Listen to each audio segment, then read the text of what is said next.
তে বেশ সুন্দর ফুল হচ্ছে এখন, তাও তো খুব একটা যত্ন মা এখন করতে পারছে না। চারিদিকে এই যে ইট সিমেন্ট বালি পড়ে আছে, এইভাবে ছাদটা পুরো নোংরা হয়ে আছে।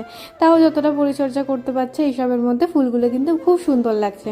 ছাদে গেলাম, একটু হাঁটাচলা করতে করতে ব্রাশটা করলাম। সকালবেলা যেহেতু রোদ ওঠেনি এখনও, খুব সুন্দর লাগছিলো জানো ছাদে যেতে।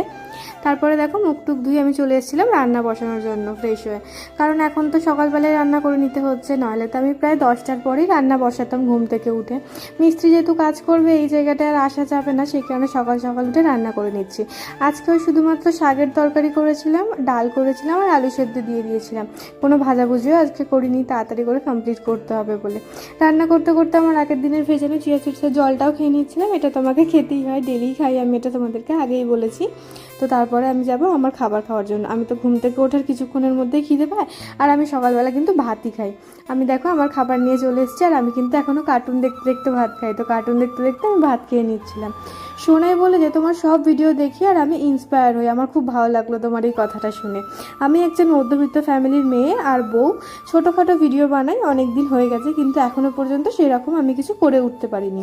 আর আমি কারোর ওপরে হিংসা করি না, কাউকে এরকম বাজে কথা কোনো মন্তব্য করি না। আমি বুঝতে পারি না সোশ্যাল মিডিয়া আছে বলে যে যেমন পারে তাকে যা খুশি বলে যায়। কিছু মানুষ আছে গো দিদিভাই এরকমভাবে ব্যবহার করে, তারা বাড়ির লোকের সাথেও হয়তো এমনই ব্যবহার করে।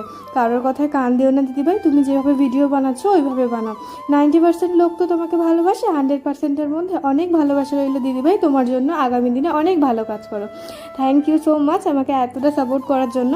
তোমরা অনেকেই আমাকে এত সুন্দর সুন্দর কমেন্ট করো না, আমার ভীষণ ভালো লাগে। দেখো দুপুরবেলা আমি একটু ঘুমিয়েছিলাম, ঘুম থেকে ওঠার পরে ঘরদোরগুলো পরিষ্কার করে নিচ্ছিলাম। এইবারে যাবো স্নান করতে, মিস্ত্রি চলে গিয়েছে। স্নান টান করেছে, যে জামা কাপড়গুলো কেচেছিলাম সেগুলি প্রথমে বাড়ির কাজের জন্য সেভাবে তো স্কিন কেয়ার করাই হচ্ছে না। তোমরা অনেকে বহুদিন ধরে আমাকে বলছো দিদি ফেস প্যাকটা দাও, যে ঘরে কিভাবে তুমি স্ক্রাবারের প্যাকটা বানিয়েছিলে, সব দেবো একটু সময় দাও আমাকে প্লিজ। দেখো স্নান টান করে এসে এখন একটু ক্রিম ট্রিম মেখে নিলাম, আর এবারে তারপরে গেছিলাম ছাদে। এখনও দেখছি আবার সেই সকালের মতোই আকাশের অবস্থা, সকালবেলা যেমন দেখেছিলাম এখনও সেরকম মেঘ করে আছে। তারপরে ছাদে দাঁড়ালাম দুজন একটুখানি, কিন্তু খুবই খিদে পাচ্ছিল, বাদাম খেয়ে আর পেট ভরলো না, তাই চলে এলাম বাইরে। ঘরে তো রান্না করা যাবে না, ওই জায়গাটা আজকে যেতে বারণ করেছে। প্রথমে গেছিলাম ডাক্তার দেখানোর জন্য, আমি ডাক্তারটা দেখিয়ে এসে এখানে চলে এসেছিলাম আমরা খেতে। আজকে সন্ধ্যেবেলা আমরা খাওয়া দাওয়া করলাম একটু মোমো, আর আমার বর যেহেতু খুব একটা মোমো খেতে পছন্দ করে না, তাই ওর জন্য নিয়েছিলাম মিক্স চাউমিন। সেটাই দুজনে মিলে খাওয়া দাওয়া করলাম, অনেক কষ্টেই চাউমিনটা আমরা দুজনে শেষ করেছিলাম। আর বাড়ি আসার সময় বাড়ির জন্য নিয়ে এসেছিলাম দুটো এগ রোল, মায়ের আর বাবার জন্য।